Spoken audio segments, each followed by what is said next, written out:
നമസ്കാരം, ഗ്രാമിക ന്യൂസിലേക്ക് സ്വാഗതം. മലബാർ മേഖലയിലെ ട്രെയിൻ യാത്രാ ദുരിതം പരിഹരിക്കാൻ അടിയന്തര ഇടപെടൽ റെയിൽവേ മന്ത്രാലയത്തിന്റെ ഭാഗത്തു നിന്നുണ്ടാകണമെന്ന് കണ്ണൂർ ജില്ലാ പഞ്ചായത്ത്. പ്രശ്നത്തിന് ശാശ്വത പരിഹാരം കാണാൻ ഇടപെടണമെന്ന് ജില്ലയിലെ എംപിമാരോടും പാലക്കാട് ഡിവിഷൻ മാനേജറോടും ജില്ലാ പഞ്ചായത്ത് പ്രമേയത്തിലൂടെ റെയിൽവേ മന്ത്രിയോട് ആവശ്യപ്പെട്ടു. ദിവസേന 55 ട്രെയിനുകൾ ഇരുവശത്തുമായി കണ്ണൂർ വഴി കടന്നു പോകുന്നുണ്ട്. എന്നാൽ ഇന്നത്തെ യാത്രാ ആവശ്യങ്ങളുടെ 25% പോലും പരിഹരിക്കാൻ ഇതുകൊണ്ട് സാധിക്കുന്നില്ലെന്നും പ്രമേയത്തിൽ ചൂണ്ടിക്കാട്ടുന്നു.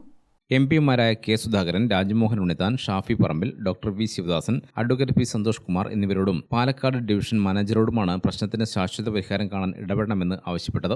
ഷൊർണൂർ ഭാഗത്തേക്കും മംഗലാപുരം ഭാഗത്തേക്കും യാത്രാ ദുരിതം പറഞ്ഞറിയിക്കാൻ സാധിക്കില്ല. കോഴിക്കോട് ഭാഗത്തേക്ക് രാവിലെ 9:35 ഏറനാട് എക്സ്പ്രസ് കഴിഞ്ഞാൽ പിന്നെ 2 മണിക്കൂർ കഴിഞ്ഞ് 11:55 കോയമ്പത്തൂർ പാസഞ്ചർ മാത്രമാണുള്ളത്. ചില ദിവസങ്ങളിൽ മാത്രമാണ് ഇടവിട്ടുള്ള സൂപ്പർ ഫാസ്റ്റ് ഉള്ളത്.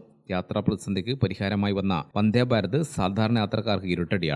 ഒരു വന്ദേ ഭാരത് കടന്നുപോകുന്നതിനു വേണ്ടി 2 ലക്ഷത്തോളം യാത്രക്കാരെ ബന്ദിയാക്കുകയാണ്. ആലപ്പുഴയിൽ നിന്നും കണ്ണൂർ വരെ സർവീസുള്ള എക്സിക്യൂട്ടീവ് എക്സ്പ്രസ് 11:30 കണ്ണൂരിൽ എത്തിയിരുന്നത് ഇപ്പോൾ 12:30 ആക്കിയിരിക്കുകയാണ്.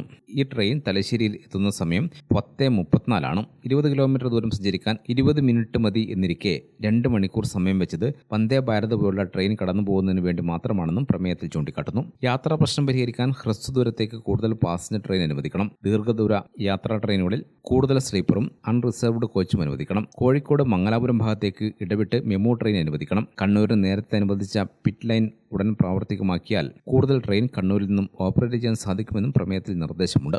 ഗ്രാമിക ന്യൂസ്, കണ്ണൂർ.